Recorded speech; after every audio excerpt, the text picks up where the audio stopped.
My name is Shelby Graham, and I'm the director of the Mary Porter Sesnon Art Gallery here at UC Santa Cruz. And I'm so delighted to have you all here. This is a Zoom meeting format, and we will be recording the session, and it will be posted on our Sesnon YouTube channel in a few days. This is a collaboration with Porter College and the UC Santa Cruz Arts Division and the Sesnon Gallery for Alumni Week 2021. I'd like to really welcome you all to, this is part of our Sesnon Speak Up series, and this one's entitled Visibilizing Possibilities, a panel discussion with our first generation alumni and a walkthrough of our virtual exhibition of their work. We'll get to the introductions in a minute, but first I'd like to give a land acknowledgement. UC Santa Cruz is located on the unceded territory of the Awaswa-speaking Yupi tribe. The Amamutsan tribal band, comprised of the descendants of indigenous people taking to Mission Santa Cruz and San Juan Bautista during Spanish colonization of the Central Coast, is today working hard to restore traditional stewardship practices on these lands and heal from historical trauma. So thank you. And thank you, especially today, on Earth Day. Thank you for thinking about the earth and the land and finding your own land acknowledgement in your area. I feel it's really important, and we're finally doing that on a regular basis. So here we are. Once again, thank you for joining us. The Mary Porter Sesnon Gallery is proud to announce our gallery's 50th anniversary. We've celebrated our anniversary for a few years now, but anyway, this is a perfect setting to celebrate with a panel discussion and stunning virtual exhibition of the first generation arts alumni. And these programs together, our panel and our exhibitions, seek to raise the visibility of first generation arts alumni and students, our current students at UC Santa Cruz, by highlighting their narratives, possibilities, and strengths through their work. And this is an opportunity to recognize the challenges and the unique gifts that these students bring and that we all bring to the university through the arts. The Sesnon Speak Up series started during the pandemic, and because of Black Lives Matter and current events that we just could no longer stay silent about, and we wanted to speak up.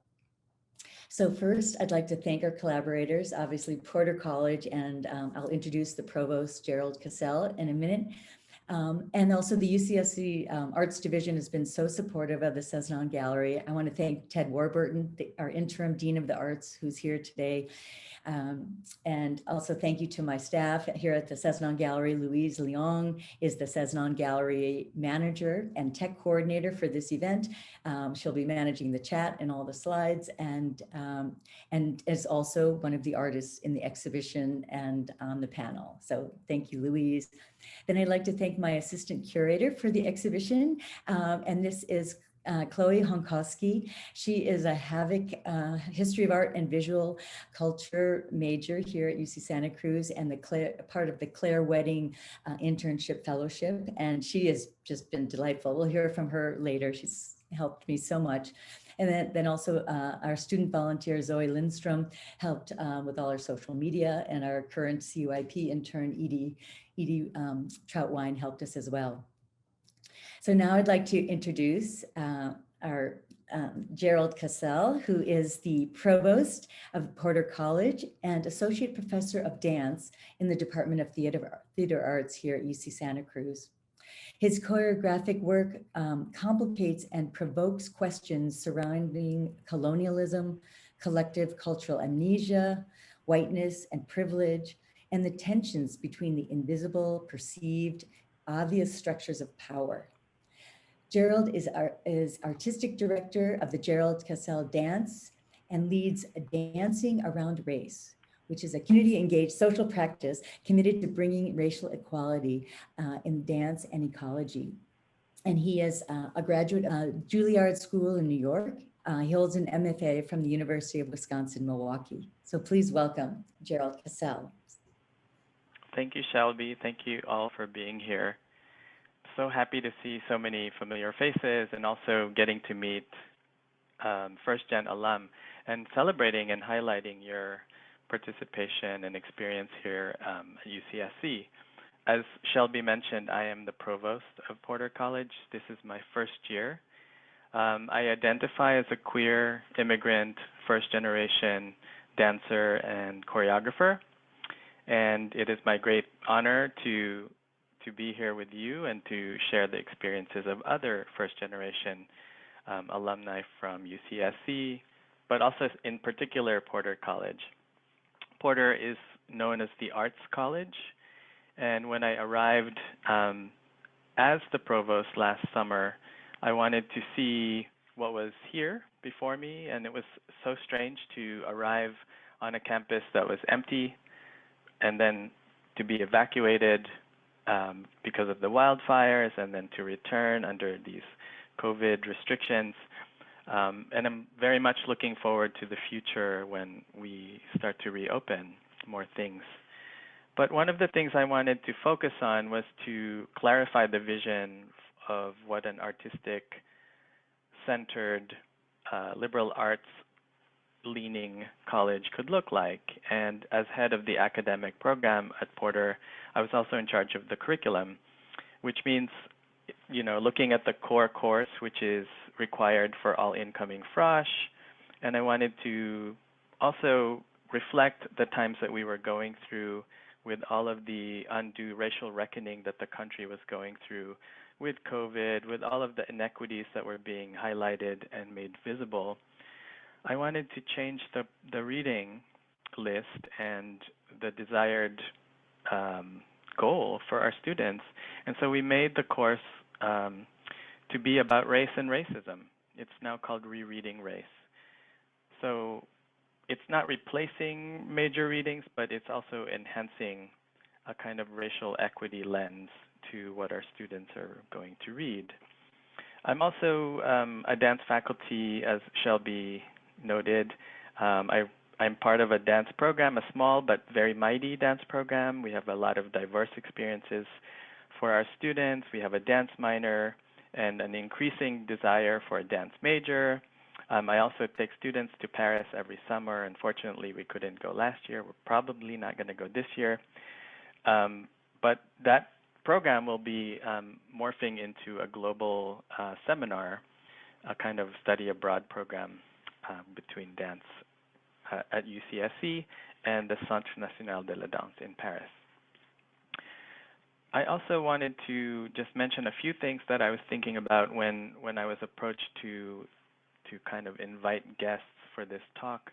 One of them is, as a first-generation college student, I wanted to talk about the hidden curriculum that many of us have faced, the kind of cultural mismatch that Rebecca Covarrubias, professor here at UCSC, talks about, the kind of guilt associated with your success, becoming a first-generation college student, and how those stakes are much higher for first-generation college students in terms of succeeding and providing for your family, etc. And then finally, as an artist, how those stakes are even higher because a lot of people don't view arts as a viable, secure path, right? So there's also a level of legitimacy that we have to kind of go through while we're studying. So I wanted to introduce, name that the artists who will be featured today. They are Jim Hare from 1974, College 5, Porter. Katerina Lanfranco from Kresge, 2001. Ash Armenta from Porter College, 2011. Louise Leong from Porter College, 2012. Monique Islam from Porter, 2012. Oscar Moreno from Merrill College, 2012. Edward Ramirez from College 10, 2015. Thomas Fallis from Porter, 2016. Sarah Doe from Porter, 2017. Natalie Jauregui Ortiz from Porter, 2018. Karina Tavares Perez from Porter, 2018. Jorge Gomez-Gonzalez from Rachel Carson College, 2018. Roan Bontempo from Porter, 2018. John Joseph Contreras Romero from Cowell, 2019. Irma Barbosa from Porter, 2019. Jocelyn Lee, College 10. 2020, Alicia Perceau from Porter 2020, Davida Jackson from Porter 2020, and Edgar Cruz, Porter 2020. So I'm going to hand this over to our moderator, who is John Joseph Contreras Romero, and I'm just going to read his bio. So John Joseph Contreras Romero is an arts graduate from Cowell College, 2019. After receiving his BA in art and minor in education, he applied to San Jose State University and is currently working on his MFA in spatial art related to culture, childhood innocence, war, trauma, and art therapy. He will share a few more stories of his career today. Please welcome John. Hello, everyone. So welcome, and thank you for attending the First Generation Arts Alumni panel, Visibilizing Possibilities. And I'll kind of just go on and talk about my experience as a first-gen arts student at UCSC. And it was a very humbling experience. Thinking about it, I came in, it was really fast, I guess, my whole career in the arts. I think I just started taking it very seriously 2015, 2016. And yeah, I have a military background. I was a Marine from 2011 to 2013, and then really just worked a whole lot of jobs before I kind of just stopped myself one day in the pre-cal class, and I was like, I'm just gonna do art. And so I jumped into it, and it was really fun. Like, I got into clay, and then I transferred from Foothill College, and then I got to Santa Cruz, which was this very revolutionary school, and I didn't know that. But I went there for the forest, the smell, and really it became, then I was really grateful for meeting the people there. So like, as soon as I hit the art college, I kind of just hit the ground running, and I was like really trying to get into so many things. A couple of programs that like really had helped me were the Black Academy services for transfer and reentry students, aka SARS, Educational Opportunity or EOP, Men of Color, or volunteering at the Mary Porter Sesnon Gallery, and joining the Artistic Rehabilitative Therapeutic Initiative. Anywhere I felt very comfortable at the school, but it was excellent. I think also meeting so many different the artists who are also on the panel today, which is really eye-opening. Just hearing their experiences, then hearing my experiences, of course, like me being white passing, but being a first generation, like my mom's from Guadalajara, Jalisco, and my dad's from Michoacan. And so really them getting to know who I was, and, they were like, oh, you're a fascist because, you're in the military. But no, it wasn't that. It was a way to kind of survive, and anyway, so kind of continuing, like, I had so many peers who motivated me to really just, we were really go-getters. So like, if someone was doing something, I was like, oh, I'm going to do that too, man. Watch. Yeah, we're going to get all the arts involved. And that's what we did. Whether if it was scholarships or just making like really grand art pieces at the art department. And that would really help. I mean, I think I also have to really shout out a lot of the faculty who was at UC Santa Cruz, because if it weren't for them, I wouldn't have transferred, and I was like really interested in transferring because I felt like there, this was my my niche. You know what I'm saying? Like, this is something I was really like good at and I enjoyed. It was really hard, of course, right? I mean, meeting people who didn't realize I was a first generation just because of my name, or even having family members with this gloomy superstition of the arts, right? Like, I'm the baby of 7, so they would always tell me things like, oh, there's no money in art, da, da, da, da. And I was like, but then coming to Santa Cruz and like getting a beautiful book, I think it's called Artworks, and there's just a wide range of jobs in the art field. And so it's just like really breaking that stigma in my family. So how it's really impacted my career, well, now I'm at, San Jose State University, and that's also been an eye-opening experience. just meeting all these really wonderful, talented artists from the school. I'm now the art graduate representative from there. I'm the treasurer of like the Liftoff Club. I started a arts mural committee, a art, yeah, just a whole bunch of groups. But yeah, I just passed my thesis to advance into candidacy for my ATC. And thank you, Gerald Cassell, for a brilliant read of my bio. But yeah, I'm really excited for what this next year entails. Like I should be teaching, you know, some undergrad students within this next fall. But again, I'm honored to share this virtual experience and virtual gallery space with such skilled and admirable artists. So let's take a look now and then hear from the panelists later. Thank you, John. Now we're going to take a tour of the virtual gallery.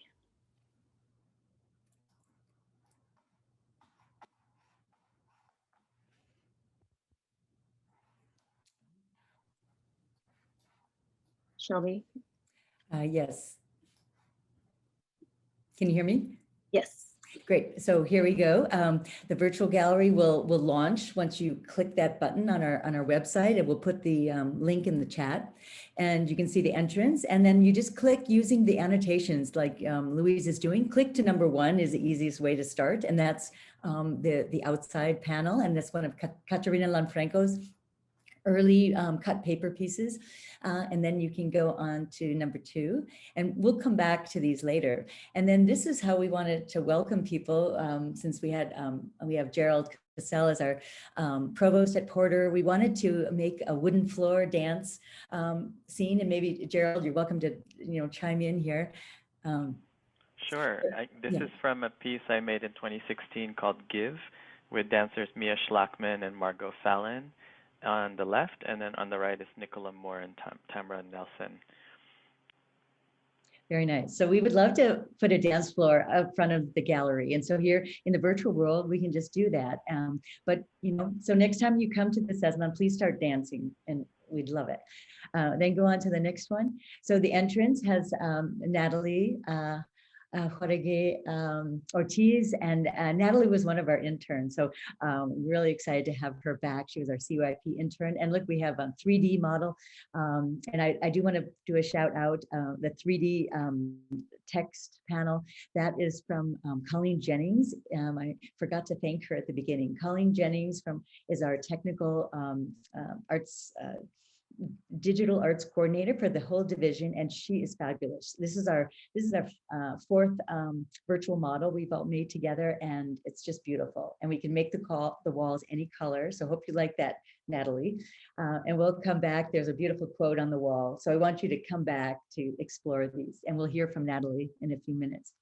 The next one, and this is a beautiful corner piece, and you can zoom in if you want.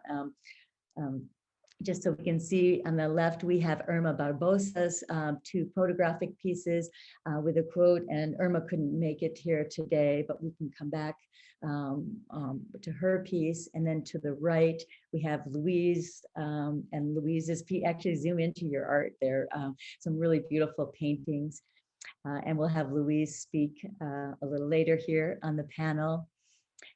And then we recreated Katerina Lanfranco's 2012 installation that we had right here in the Sesnon Gallery. And we even did yoga classes in front of this beautiful Tyvek hand-cut paper piece. And our students, we worked for hours cutting it with X-Acto knives. It was just really brilliant experience for all of us.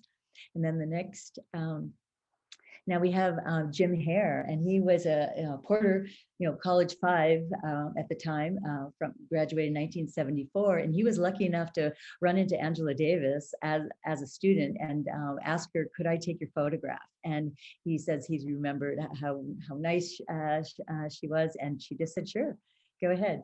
And then we have Louis Valdez on the side, and then Mary Holmes, who taught art, one of the early art professors, and was part of Cowell College.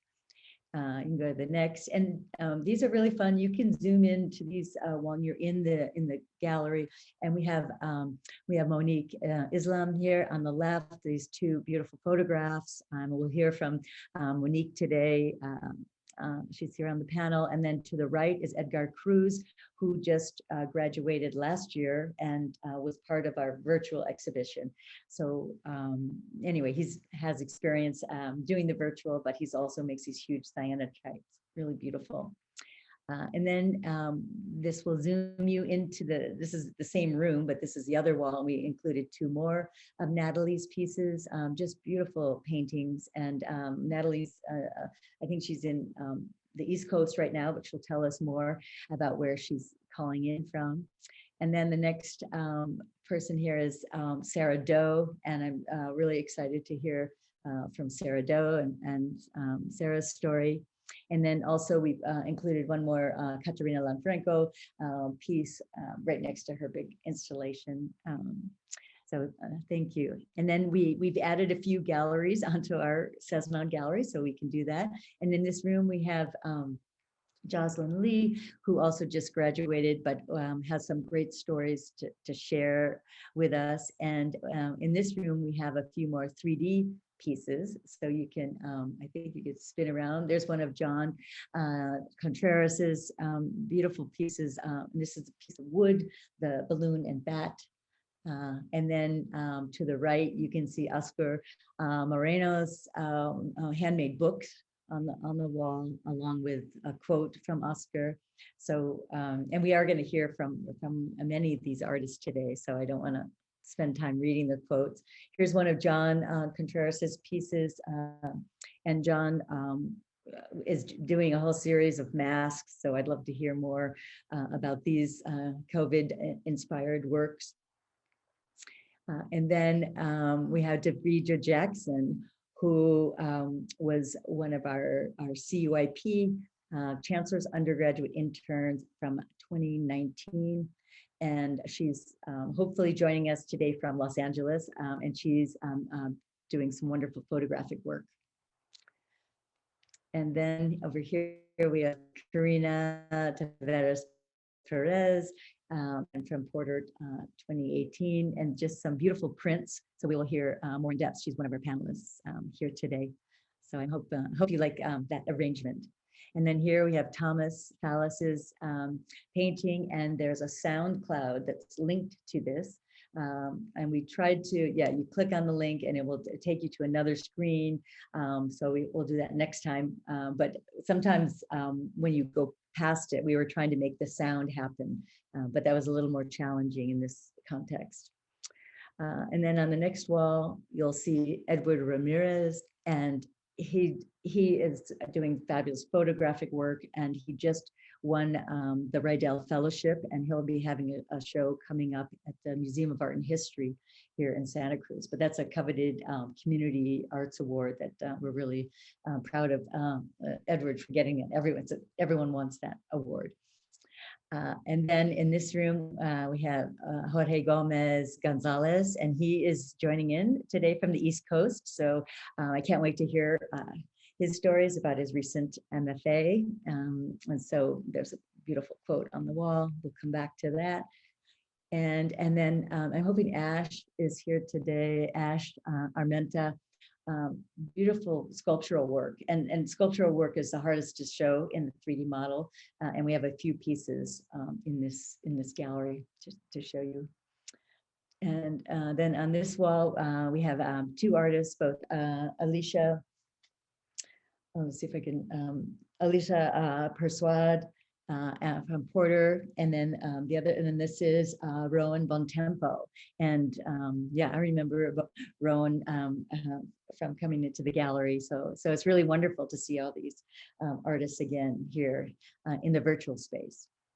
And I think there's another installation. So this is a MFA show of Ash, and it's really wonderful to translate seeing an installation within a gallery.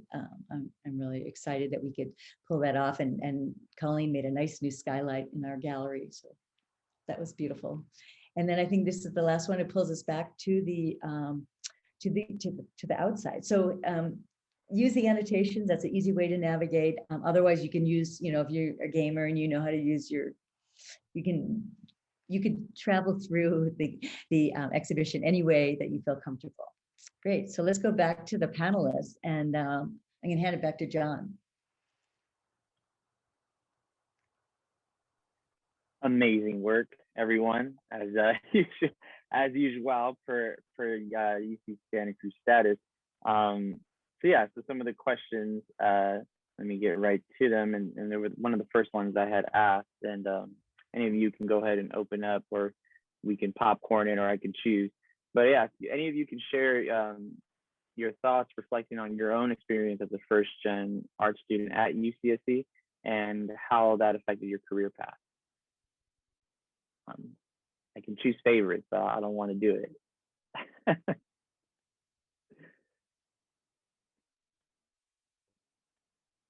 You guys, George Gomez, how about you start us off, if you don't mind?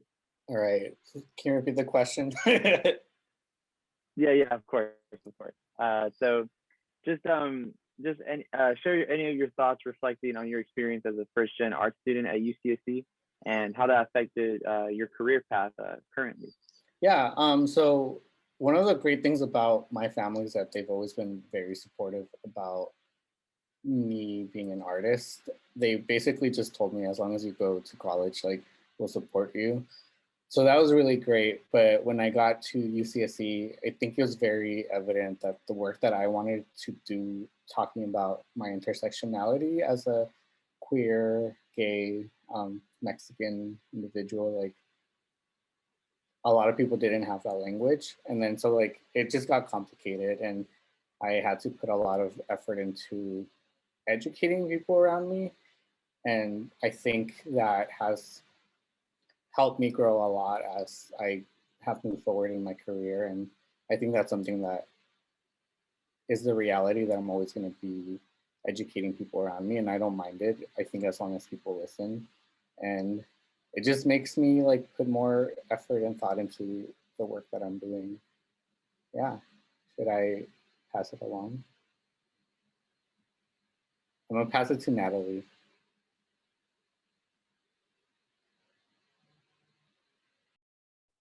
I think Natalie's internet. Oh, there it is. All right, go ahead. Coming in and out. Hi. Can I share an experience on being a first gen? I felt like I had to work extra hard in college because I didn't know what to do or the path or anything. And I think that was a good choice, just to work extra hard, because it led me to the internship at the Sesnon, and that led me to great mentorship. That was honestly the best job that I had. And this mentorship led me to a residency in New York City in undergrad. And I would never have moved to New York where I am today. And I'm an artist today, working as a teaching artist and also in my studio, also a regular artist. And had I never taken these steps to work extra hard and figure out my own paths and explore everything, then wouldn't have been able to, I wouldn't be here where I am today. Glad you're there. Glad you're here, or there, here and there. Yay!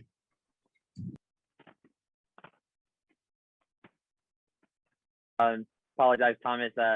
And Natalie said kind of breaking up a little bit, but that's really great to hear. I mean, I also share the same sentiment for sure. Like, it was very difficult. I was like kind of living off campus for a bit, and then I didn't like living off campus because of the rent things that are happening in Santa Cruz. So I lived in my car for a bit, for like a week or two before actually talking to the university and getting there. But yeah, did any of you also experience kind of any hardships like during your first or can any of you share your experiences as well, and then how that really blossomed into your career today? 24-hour paint studios changed my life. That couch is amazing. Really made for some affordable housing. So thank you please keep the lockboxes coded. I'd appreciate that for future generations. Yeah, I feel similarly. I'm not sure who said it, but the idea of not being fully prepared to go into like a college setting, it's like, it was very jarring. It was like a very big culture shock for me, especially coming from a place that's kind of like fairly insulated. Not saying that Santa Cruz itself is its own bubble, but I feel like it was like my introduction to a very wider world. So it was really, really jarring. And I think it was like the first place where I was very aware of having to kind of like code switch and do like a lot of, I don't know, like it was, I guess I like hadn't really known like a lot of white people. I was in a mainly like Mexican immigrant neighborhood. Yeah, and somehow I like passed AP classes and did really well in school, but then it didn't prepare me at all for what Santa Cruz's like work was like. It was very, very jarring.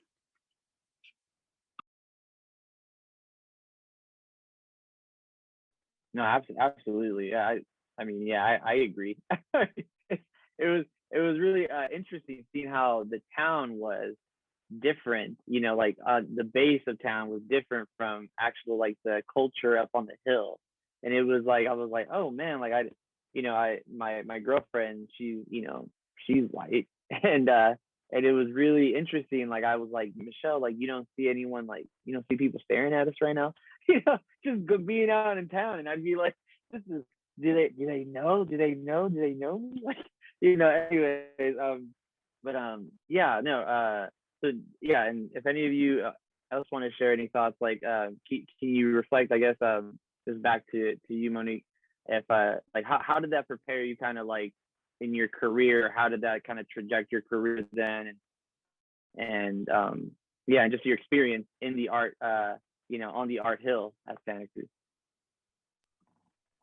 Yeah, I mean, I think because I was like fully immersed into this whole other world, it like, I mean, it introduced me to like the art world of what I know now in general. And I feel very thankful. And I mean, I still don't feel fully just like comfortable in it, but I think that it really helped me prepare for learning how to navigate like galleries, art proposal, grant proposals, like helped me like learn a lot of like the really big names that I really needed to know in order to like move forward, which was something I had never really like looked at. Yeah. Thank you for that. Yeah, really wonderful responses. Does anyone else want to chime in on their experience? Oh, Yeah. I saw a hand. Hi. Yeah, so I when I first came to Santa Cruz, I didn't really the idea of studying art, let alone being a professional artist or working in the arts, was definitely not a clear path at all. I mean, at first, my first try, I didn't even make it into the major because my portfolio was all over the place. I didn't know what it meant to sort of communicate that way, or how to apply. And I was really fortunate to get my footing. And one of the things, somebody else had mentioned that they did an independent study, or an independent major rather. And so I also put together an independent major. And for me, really the combination of the art major and the independent major was like, I felt like the world was my oyster at Santa Cruz.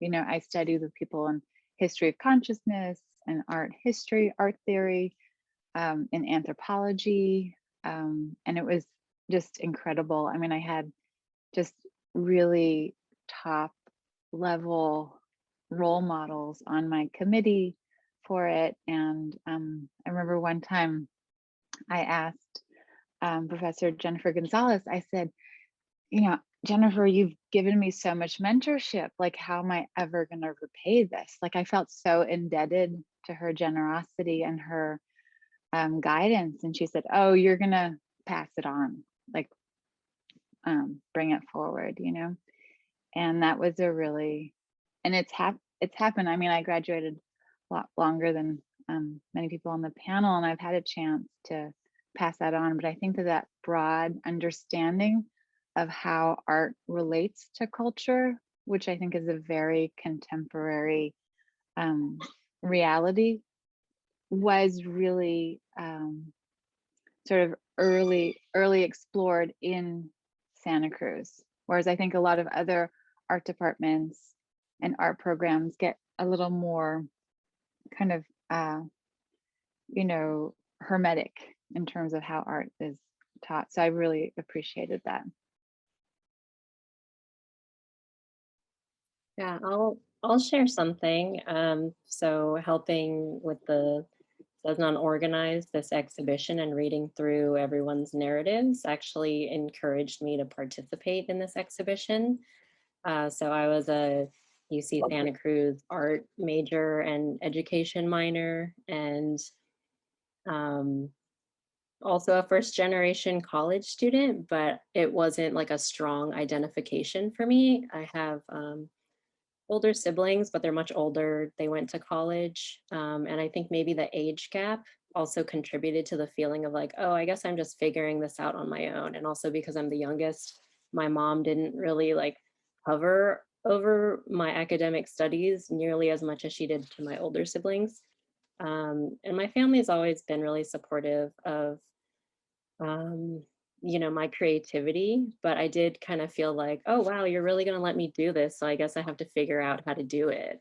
And I also feel really indebted to my professors in the art department and other mentors. Like, I was just remembering while we were speaking that like Brian Kwan, who was the woodshop manager, was always really wonderful helping me with my projects and giving me really concrete advice for like he had the understanding of like, oh, you need to eat. So he suggested you should learn how to be a bike mechanic because there's always going to be work for you as a woman in a bike shop.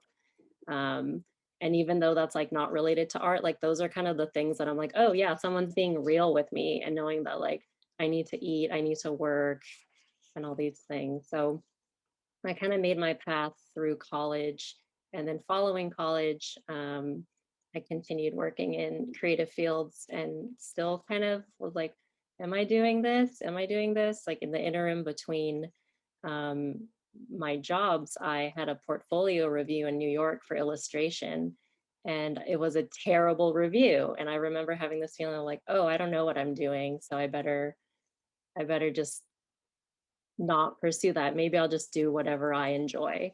And then I was nominated for the Rydell Visual Arts Fellowship twice. And after I had that terrible review, and I remember having that validation of like, oh, I guess I like have an idea of what I'm doing. I'm just pursuing it. But I do identify with a lot of the people that they had to figure it out on their own. So I'm really grateful to hear other people's stories of finding their own validation in their own ways and communities. So thank you all. I would love to add to that. I think for me, it's like, as much as my family was super supportive, like they're not a family of artists. We didn't grow up talking about art. So I had to rely on a lot on like my peers, and like a lot of them are actually here right now. And it's like, we pushed each other so hard, and like we were always there to help each other. And so like that's what I look for now everywhere I go, whether it's online or if it's like in actual like in real life. Like it's something that I'm always like, I don't have to create as an individual. I prefer to create as a community, and that's what I always strive for now. I want to piggyback on what you just said on finding the community. And it's super important, especially once you graduate, to find that group of people that you feel comfortable and very happy creating because that's just going to motivate you and the people around you to create these important works. One thing for sure, like, just to give you a little bit of background on some of the type of work that I ended up doing and what I'm planning to do now. When I came to UC Santa Cruz, the only thing I knew for a fact was that I wanted to do art. And like, that was like the only thing in my mind. I signed up for the art major on my first day of orientation. I was just like that, like ready to do art. And then, of course, you know, that first year, I really did my best on trying to like figure out the university system in terms of like, okay, what type of resources are available here and how can I use them to my advantage, whether it be for projects that I am considering doing, or whom do I want to work with. And then later, because I hid the fact to my parents that I already had signed up for becoming an art major, they were unhappy because of that. They were really unsupportive. And I told them, well, I'm going to do that and something else. And during my second year, I ended up doing Spanish studies with the concentration of linguistics. Now, that only felt natural to do because I know how to speak Spanish, but that was a big problem because I've never learned. I don't, my reading and writing level of Spanish is not at the academic level. So going into that major was just like,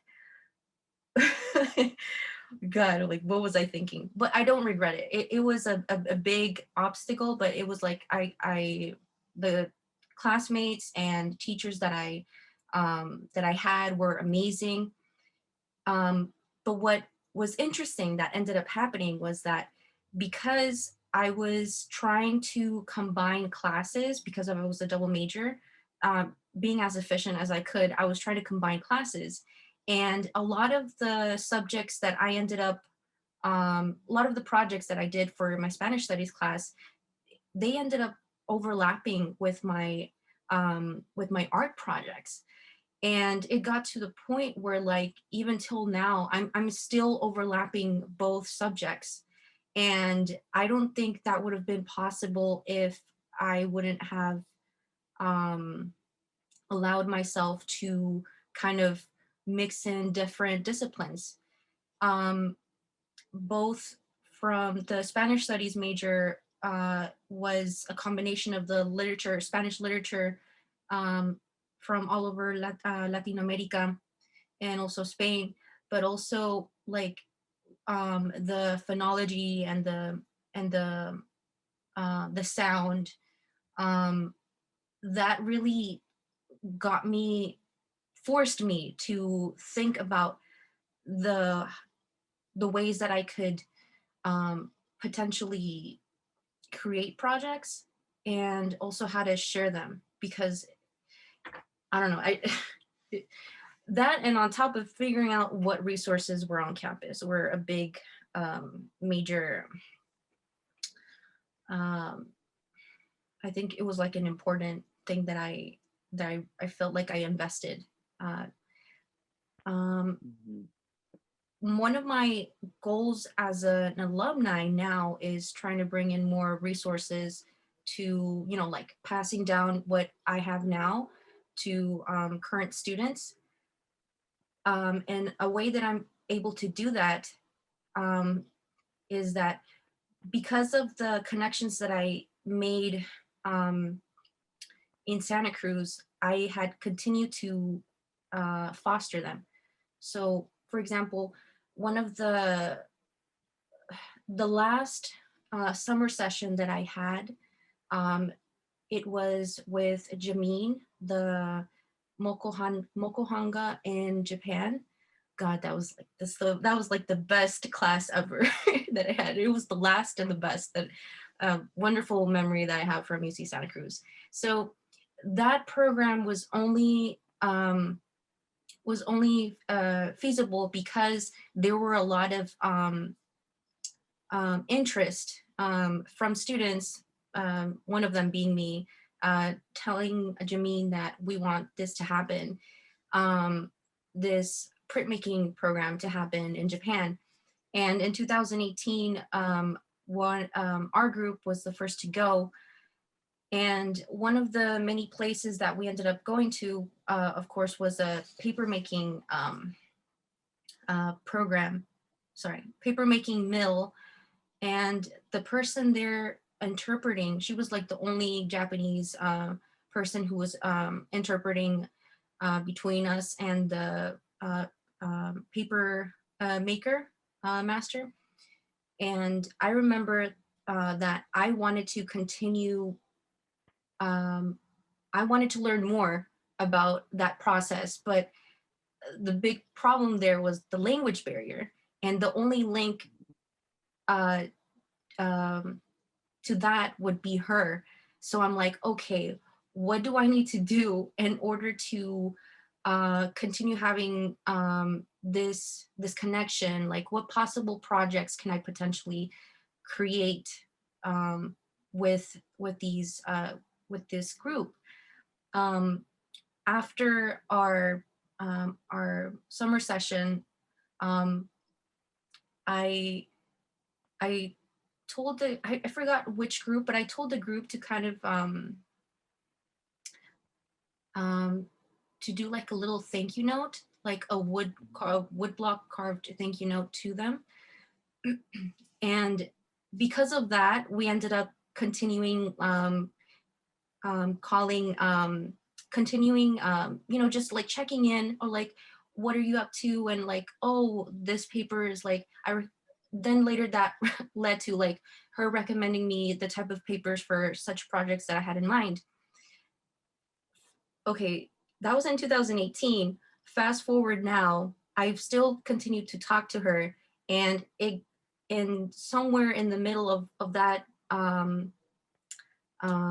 connection, I kind of pitched in the idea of having a artist residency at where she interprets for the printmakers. And since Jameen's group went in a second time, they already know us, some of the printmakers at UC Santa Cruz. I'm sorry if I'm taking too much time. I'm just like really excited about this project. You're doing great. So because of COVID, unfortunately, we couldn't begin to really test out this artist residency program in Japan. But that kind of like, because I pitched in that idea to her, she got, she got to work. She got to finally, she started doing all these meetings with the town council people in the town. And also I did my research. There's just a lot that I ended up learning along the way, like how an artist residency work, like how to build one from the scratch up. What does it entail if you want to bring in foreign students and all that stuff, like the immigration aspect as well. Oh, well, it's a lot, but because of this idea of like bringing in more students, like having this resources available to UC Santa Cruz art students, I just like felt like, gosh, I wish I had that when I was a student. But now that I'm creating this, I guess, program, helping bring this program to life, there's just a bunch of possibilities for endless projects. So I'm doing my best to make this possible, and it'll probably happen like in about 2 years, because we're doing a test run on a virtual setting. But yeah, my point here is, even though as a first generation student, there's a lot of like confusion and probably like, you don't know what you're doing, and most of the time, and I really do think it's important for you to look for help with your peers, and kind of like think about the types of projects that you want to be involved in, or what you want to create. And that's going to be like once you kind of brainstorm on that, you kind of get an idea of where to look, whether it be where to look for the people that can help you, or where's the thing that you're, trying to do what you look for. But that might be of help. Yeah. Sorry, this was Yeah, just like thank a you, big Karina. info dump. No, you're good. No, you're good. Thank you, Karina. I'd like to hear from also those who have Roan, if you don't mind chiming in on that. I'd like to hear from you. Yeah, so I was actually a part of that that pilot program too, of the print department going over to Japan. It was a spectacular program, and so I know how you feel about that excitement to like share that. That's really awesome, Karina. I guess to just go back to the first question of kind of the experiences of being a first gen student and where you're at career wise today, what kind of path. I still have a lot of fears and anxieties that come with the uncertainty of a career path in the arts. I think that'll probably never fully go away. You're always going to want to figure out ways to push yourself and push those skills. What kind of projects am I going to do next? How am I being meaningful in the world in what I create, right?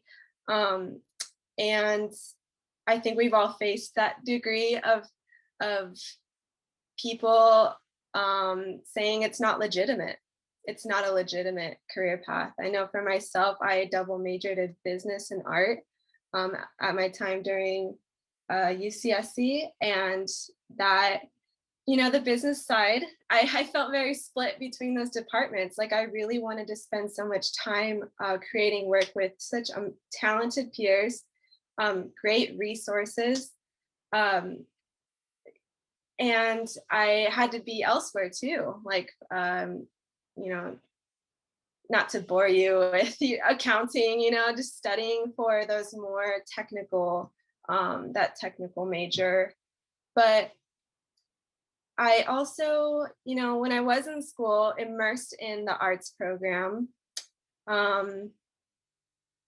I felt certain that I was like, yeah, this is what I'd like to do. Going on that trip to Japan, I was like, this is fantastic. There's grad programs around the world. There's residencies you can go to that some of us have experienced, and that it's possible. It is possible. And then when you graduate, right, you're almost a little bit ripped away from that. You're ripped away from that, the absolute, like the passions of everybody and such creative minds, those resources. I can't fit what do you say, a press, like a printing press in my 1-bedroom apartment and in the East Bay. It's tough. You got to be scrappy. You got to be resourceful after graduating, and there's a slump, like it's there, and those fears will come and go. And I feel them every day. I did, when I graduated, I started working at the San Jose Museum of Art as a gallery and studio arts educator. So I do a lot of like creating and teaching arts curriculum for Santa Clara County students. And that's been a rewarding thing. I love arts education. I think it continues to foster generations of problem solvers, create just that creativity. And I still work there today. My role has changed a lot to the needs of the museum. I do, some video editing here and there for our virtual stuff or virtual resources. But, I still am at this point where I'm like, I do feel anxious. I feel lucky and very privileged enough to have a job in the arts sector. But I still am like, okay, what's next? Because I gotta be real, like I'm on unemployment. I am working, limited hours during this time. I want to be able to save more and figure out what's the best next step to continue, to have that full or part-time job to sustain myself, and also work on like personal projects and collaborations within my arts community. But I'm just in a frame of mind right now. I think my career path and what UCSC has taught me too is that you have to be resourceful and you have to just keep that growth mindset. And true, that community is huge. Just seeing peers. We've done some public crit nights with, some of you are here in Casa Collective. That has been really amazing just to share like, hey, what's going on in your life with other alumni. And that's it. Yeah. No, I totally share that. In Casa Collective is really fun. So thank you for sharing that. I'd like to hear from Jocelyn. Jocelyn, I haven't heard from you. I think I'm the most recent graduate on this panel, so I think my experience is a little more recent. But I graduated from a really big public magnet high school in San Francisco, and I think something like 75% of students at that school move on to a four-year university. So going to college was, never a doubt in my mind, but I was the first person in my family to go. And it was just, when you're a first generation student, it's like, you don't know what you don't know, there's so much out there that, I don't know what questions to ask. I don't know even where to start. Like, even with picking a college, it was very superficial for me, like, what's close to my home? How much does it cost? How many students are there?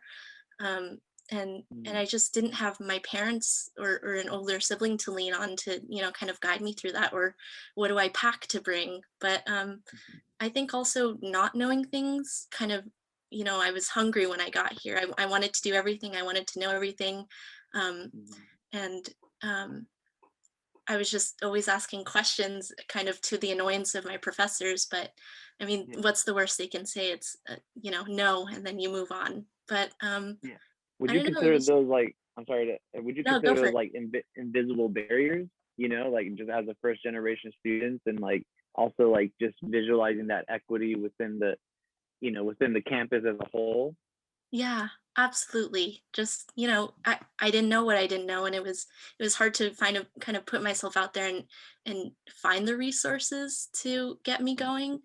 But I mean, so much of it was from my peers and finding a community in the print studio and in my classes and just talking with other people. And even to this day, I'll get like, a text or a tag on Instagram, like, here's this grant, here's this residency, you should try for it. And that's been so encouraging. And I mean, I think the most success I've found through my art career has kind of been an accident walking into it, just saying yes to things. I remember once Jameen walked into the print studio late at night and she said, I need help hanging these things for a show. And I think everyone was really tired and wanted to keep working. And I thought, oh, I have a free hour, I'll help you. And that turned into a couple of hours, but at the same time, it was, really intimate time with her. And I got to ask her questions about when she was an undergrad, when she did her MFA, how she got here to Santa Cruz, and just really jumping on opportunities as they presented themselves has been incredible. Right on. Yeah. Wow. Yes. I love Jameen. She did a in studio visit with me at San Jose State, and I was like, "What's up, Jameen?" Wow. It's hilarious. Yeah. That's awesome. I'd like to hear from. No, for sure. I'd like to hear from Katerina about your current art practice, if you don't mind sharing. Yeah, sure. So I am based in New York City, and I came out here for grad school after asking one of my former professors, Joyce Brodsky, what schools to apply to. And she said, there's this little known school, Hunter College, that's coming up in the ranks. And I was like, Hunter College, what is that? So I applied. And then when I came out here for the interviews, I went by Pratt and Parsons and SVA, and everyone's like, if you get into Hunter, go, because they have huge studios. So I ended up going, and my first plan was to like get in and get out as fast as possible. But then I was like, wait a second, you know, how much does it cost to have a studio space in New York? And can I do that, you know, exchange program? And I think what Jocelyn mentioned about this idea, like you don't know what you don't know. And there's both challenges in that, because you have to do a lot of like, you know, scrambling to figure it out, but you also don't have the weight of preconceptions and like fixed structures, you know. And I think that's also something that's was so nice in Santa Cruz, this real open-mindedness. So like I took a performance class there and did stuff in downtown Santa Cruz, and like we had the student art movement, and then it just like I felt like there was always these huge possibilities, you know, and it was part of the culture of the institution. So I have a studio now, and I've had many different studio setups. Like I'm glad that this studio doesn't have a leak in it and it has hot water, but I've had so many different studio situations. And I have one now that I absolutely love. It has like, you know, great windows. I have a little loft space in it. It's like really, yes, I wish it was 10 times bigger, but whatever, it's New York. And I teach too. And right now, because of coronavirus, I've been doing all Zooming. But even before the remote learning, I had been teaching online. I started teaching for the MoMA when they started their online education at the very beginning. And actually I was teaching a mixed media collage class based on the materials really that I learned at Santa Cruz.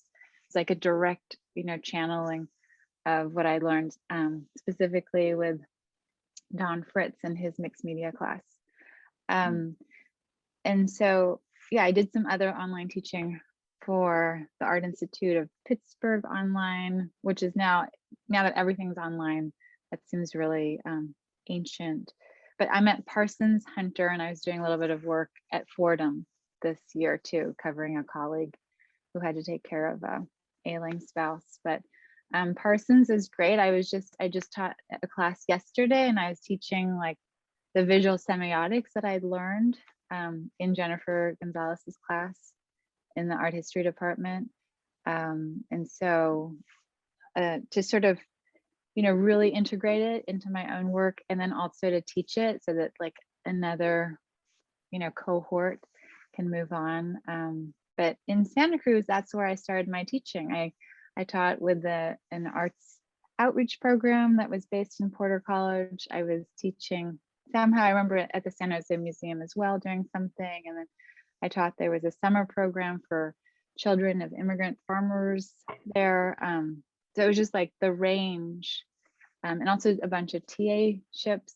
And I felt like there was like, you could sort of be hungry for knowledge and experience in Santa Cruz, and that was allowed, you know, like you could really sink into it.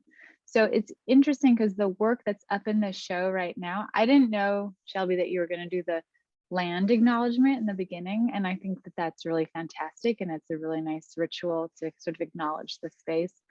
The piece that's right behind you is actually called Midnight Sun in your little, yeah. And that was based on this book called An African in Greenland, written by Tete Michel Komasi. And I was actually in a residency in New York at Flux Factory, which is a great organization in New York. If you ever are part of, want to do some, it's very like, you know, they do collaborative living and experimental art projects, but they did a book, kind of artist book project. We read this book together, discussed this idea of this African man who dreamt about going to Greenland. He was based in Togo.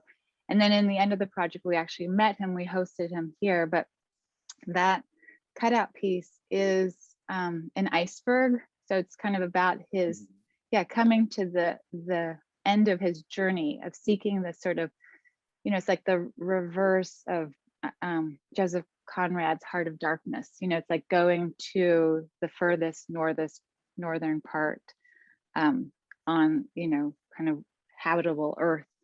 And so it's the idea that there's a lot underneath, also like an iceberg, you only see the top, and then it's really deep under the water. And then the piece inside also has to do with territory and land. It was called Natural Selection.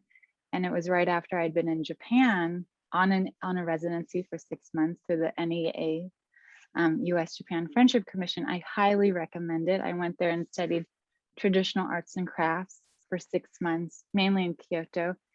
And the reciprocity for the residency is that you have to sort of share Japanese culture, or they ask you to share understanding, cultural understanding in Japanese culture when you come back to the States. And so what I wanted to do is I wanted to create this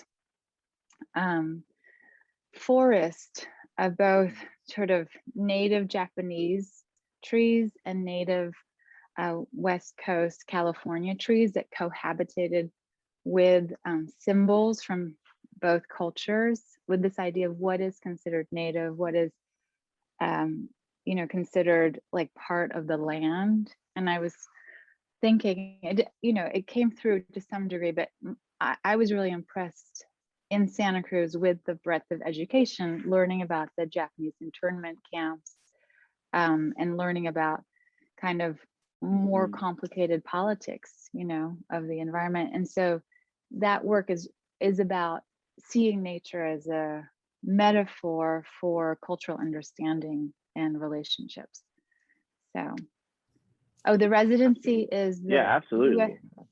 I'll type it in. It's the US Japan Friendship Commission, and it's a 6-month residency. They might have changed it a little bit because of coronavirus issues, but yeah, residencies are amazing in terms of changing your framework. I wanted to jump in. When Katerina came back to do that installation in 2012, the forest paper cutout, she taught us about all the trees on the campus. And of course, we know about the trees, but she led a tour and taught us where the oldest tree is on campus. And it's right next to Gerald's house. At the Porter Provost house is Gerald, the oldest tree. And it's an old growth that it wasn't chopped down, wasn't logged because it was hit by lightning.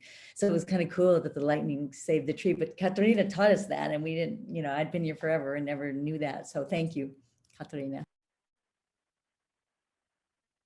Wow, that all sounds really amazing. I got to look at that tree now. I was curious if any of y'all experienced kind of like this guilt of success, and I think I've kind of fallen into that a lot, just being at San Jose State or just thinking about a lot of my peers from high school who aren't in college, or like they decided to only do a small amount of work, like a trade job, which isn't bad. I'm not talking bad on trade jobs. It's just a lot of what I've heard from trade jobs in the educational field and who that is directed to. So I'm curious if y'all could kind of share this, like, again, like guilt of success, and if any of you want to chime in on that, that would be great. Yeah, I was, when I read that question, I just typed in like absolutely. Like, I think that it really ties in for me with the like imposter syndrome of like thinking that like I just kind of got lucky and of having a bachelor's and I didn't really do much work for it, and whatever work I did do, it was because I got help and not my own kind of doing, and that's still very much like lingers now. And I know I've talked to many other people that are also not only first generation, but a lot of other like POC folks that feel very similarly, and it sucks. Yeah. No, I totally agree. I like wholeheartedly agree. It's always been like, like, oh man, like, can you help me out now? And it's like, I'm like, no, I can't. I mean, I'm busy. I'm busy now too. Like, I can't make time for certain things now. I feel so bad because I'm like, man, I really want to do some community stuff, but like I'm like carrying all this like plate, and I'm like, oh, please don't fall, like, and just all these things. And yeah, like I don't know. I think the way I combat it, at least, is helping kind of people, other first generation students who are in undergrad, whether that's like at Santa Cruz or at San Jose State. Like I helped Jose Rojas with his application process. I was like, yo, yes, you're trying to go, let me help you, please. Let me, like, you know, give you all of what I did, what I wrote. And even a recent undergrad from San Jose State get into the San Jose State grad program. They got accepted to CCA, and they were like, oh, I really want to go, but then they couldn't. And it was like, oh, but then, you know, San Jose State was their home, you know. But yeah, like, oh, so it's stomach wrenching. I don't know. I'm sure George can talk about some more about that as well. Yeah, I think, like, to answer both questions, like the second one and the third one, applying to an MFA program is like that invisible barrier that, like, you're not taught how to do. And luckily I was able to do it with Natalie and we helped each other, and that was amazing. But like, I remember when I was looking at schools being like, I don't know what school this is. I don't know where to go. And then I think that guilt of dreaming big, well, a lot of your peers aren't able to because, like, other shit going on in their life. And that's something that I had to, like, I struggled with early on, is like, I have this big dream and I really want to follow it. So how do I go about this without feeling guilty? But, you know, I also learned how to be a little bit more selfish being here. Like, it's okay to be selfish. Sorry, I also wanted to add where, like, a lot of, I feel like my artwork was like rooted in the idea of like this, carrying this identity of like a first generation, like, minority, like, queer person who was like struggling, and then like wanting somewhat of whatever idea of like artist success there is. It like completely contradicts it. And it's also like the idea of like, how can I leave anyone who like helped build me?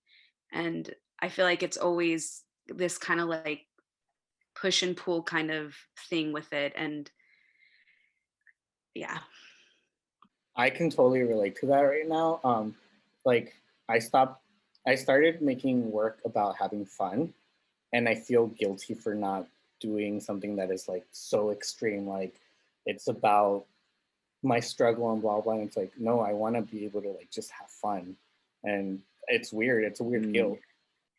Yes. Oh my gosh, I could totally think that. Like, I think it was like my ATC show. Like, literally last week, I was so stressed. I was like, I just want to make what I want to make. You know what I mean? Like, and I was like talking to all these like huge issues and everything, and it was just like, I'm just gonna make some Winnie the Pooh characters. You know what I'm saying? Just really going through some tough times, because I was like, you know, but that even like, you even work like that, work that you have fun in it subconsciously, like you're creating, and it's leading you into a certain, you know, way. I mean, really wonderful responses. I really like to open up the chat, and also like our little space here to the audience if they have any questions for anyone on the panel. That'd be amazing. And if not, if you don't have a question now, please type it up, and we could continue on this conversation of, you know, just having guilt of success, or a fourth conversation too, like that we had ready for y'all, which was you know, put it in the chat. Speaking on as you know, uplifting the next gen and other first gen artists, right? Like maybe y'all might feel guilty from that, right? Like, oh, no, I don't feel like I'm doing enough, you know, and things like that. I'd love to speak up on how you and Jorge were talking about just the idea of being selfish, right? Or creating work that also aligns with who you are and what you like and what you want to bring into this world, right? And that's not gonna align with a capitalist society that always weighs productivity in a manner that's based on just exploitation. Just like basic premise there, right? Like it's a heavy thought, but it's really, you know, I mean, John and Jorge, you both like make work that is relating to yourself and your experiences. And then you also want to at least relate to other people too. And so I know that it is important to stay true to yourself and not always just weigh out every action or every work of art you create as, is this gonna get me the success that I've been taught, right? Or the success in my family that what they think success is. It's so hard because we're so ingrained in that way to think in capital. It's really difficult. I think I'm constantly, I'm like constantly weighing these things, but then it's like, no, center yourself. I'm gonna be a little selfish, like how Jorge said. I'm gonna create that work that also makes me happy. And I think in ways you're gonna make other folks, like they'll see that, and it'll that guilt will melt away over time too. Hey, I would love to talk about that because I think like I've been digging into like a lot of like the work that I've been doing, and like anything that I do, people will like appreciate, like my quote unquote audience. But then like because I live in this world where it's full of like white men who are like in the arts, I think there's this expectation of like art that's traumatic, and as a person of color who's queer, I have to like show this, and that's the only way they're going to understand my artwork. And I'm like, I've twisted it, and then they're like, well, now you're making work that I don't understand and it's not made for me. And I'm like, cool, but like a white person's artwork is made for everyone, but mine has to be about trauma. So it's like it's a lot of like reestablishing new language within myself and my community and everything. That's exciting at the same time. Yeah, like not everything can be meta, you know what I mean? Not everything can be meta art. That's always been my little thing. That's what I'm coming into terms with, like how can your art be meta, how can it not be meta? So many things. We have a cool little question here in the chat by Shade Kimball. If you want to unmute, I could read it as well. I'll give him some time. Yeah, I can definitely read it. My question was just sort of about how a lot of you guys had talked about, oh my gosh, sorry, there's music playing in the background. About how like establishing personal relationships was, and just like finding mentorship was like one of the most important aspects of your time as like artists at UCSC. And like, I'm just wondering if you guys have any advice or can give any direction as to like how students graduating in this virtual environment can seek out some of that mentorship and sort of find those relationships, because it seems like a lot of those opportunities arose just like in the studios, or like someone had talked about, just like going to help with like hanging works on the wall, and like I feel like we're sort of missing out on a lot of those experiences, and just wonder if anyone like has any advice. Yeah, I know I could answer that. If no one else mind, or Jocelyn, if you'd like to chime in. Oh, go for it. No, we're good. Okay. Okay. Yeah. Yeah. So I would think because I'm in grad school right now, and I'm navigating the virtual world through Zoom, and so it's really keeping in touch with your contacts. So like teachers still have office hours, right? And you're paying X amount of money just to go to school. They have to help. No matter how many times you bug them, and you might think, oh man, they might be really annoyed with me. But man, you just keep throwing your name in the hat, and like, oh, can I talk to you after class about this specific art piece that I'm thinking about? Feel free. Or if they share their work and if you think like, oh, maybe I can do an independent study with them, message them about that independent study to see if they can, carry you on, under their wing. And yeah, just really, it's always been keeping in contact. Like I know at the Foundry, I have to keep in contact with my, my professor and mentor, Steve Davis there. And so it's like, I'm texting them like, hey, what's going on today? Like, do you have time where I can at least spend 3 hours? Like, is it welding or like, all these things? Of course, like we have protective covers and there only could be like 5 people in there, but email, and ask them, oh, do you need any help with anything like in your art practice, such as hanging stuff on the wall, or like, I got into contact with someone named David Anderson. He's off like Bear Gulch here on the 17th, and he's like a really known artist. Like, like everyone knows from Santa Cruz to the Bay Area. It's like, it's really crazy. And I'm helping him like kind of landscape, but he's also teaching me like little art things on the way. And so it's like really asking them like, how can, what did JFK say? Ask not what your country can do for you, but what you can do for your country, things like that. But like, what can you do for, this artist that you're very much like, enthralled about, or, are seeking help from? And that's my answer for that.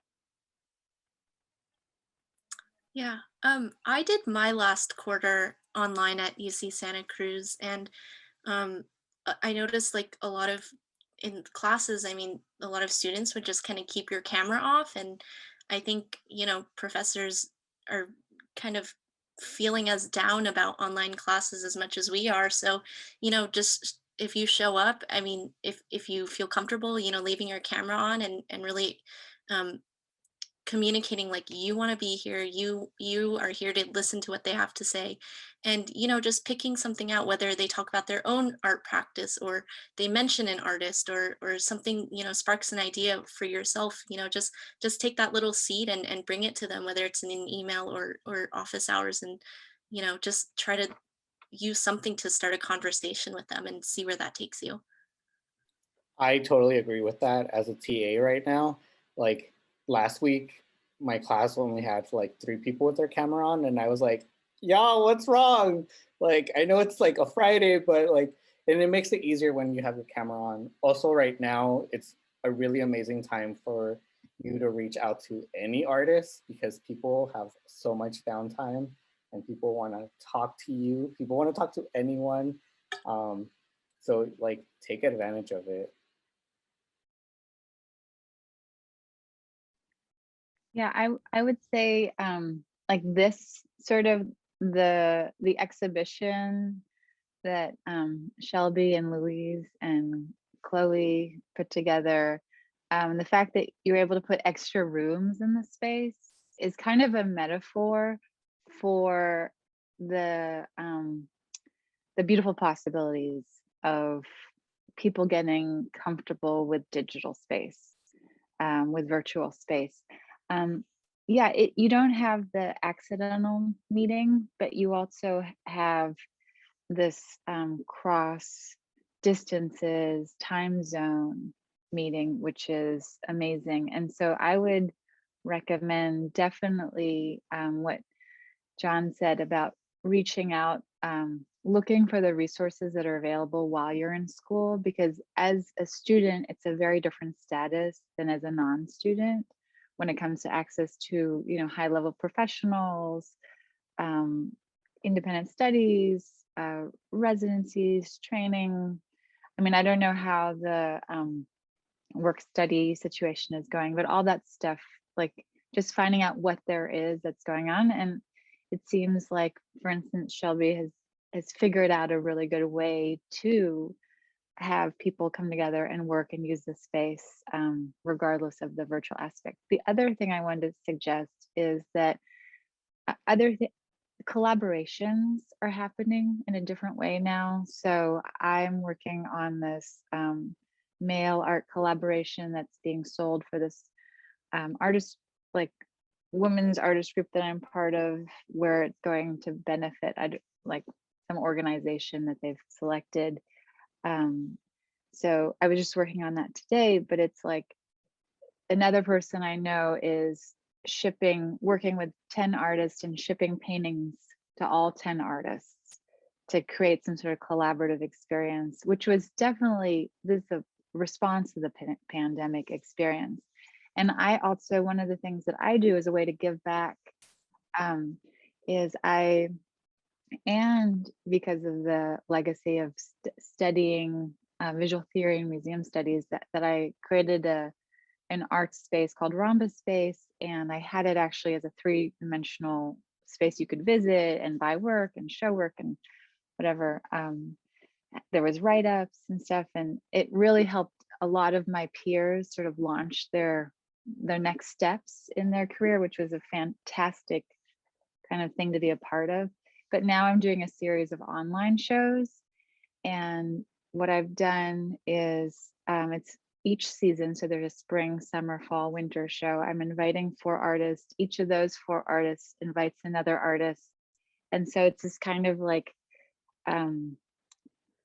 branching out in a way that couldn't happen in person. You know, that is, I mean, it could happen in person, but it's facilitated and really made, it's like a real thing, because, you know, like no matter, like the MoMA is doing online shows, you know, How's Their Worth is doing online shows. Thank you, Katerina, and also thank you, yeah, for that all that inspiration of ways to, you know, how we're dealing, you know, with the pandemic, with the virtual world, in education and in our everyday lives, and also this notion that people want to give back or pay it forward, what people have given them, and we did a research poll from all of you of, you know, would people be interested in donating to a first generation scholarship in the arts, and it's kind of more complicated or takes longer to figure that out, but you know, we got, you know, like an 80% yes rate, like people are interested in that, and we'd love to, you know, work on that for the future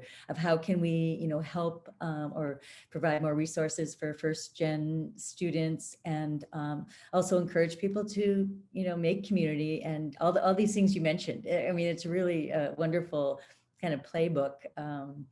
And I just wanted to thank everyone for sharing their stories today. You know, Louise, you want to, I don't know if we have an ending slide, but we just really heartfelt thanks, and please stay in touch. I mean, that's what I've gained from this. And there's a few other, you know, first gen artists who said, hey, can I be in the next show? And I want, you know, we want to open it up. And the virtual world is easier in this situation. Like there's no way we could do a show with people across the country and get it all set up in a month.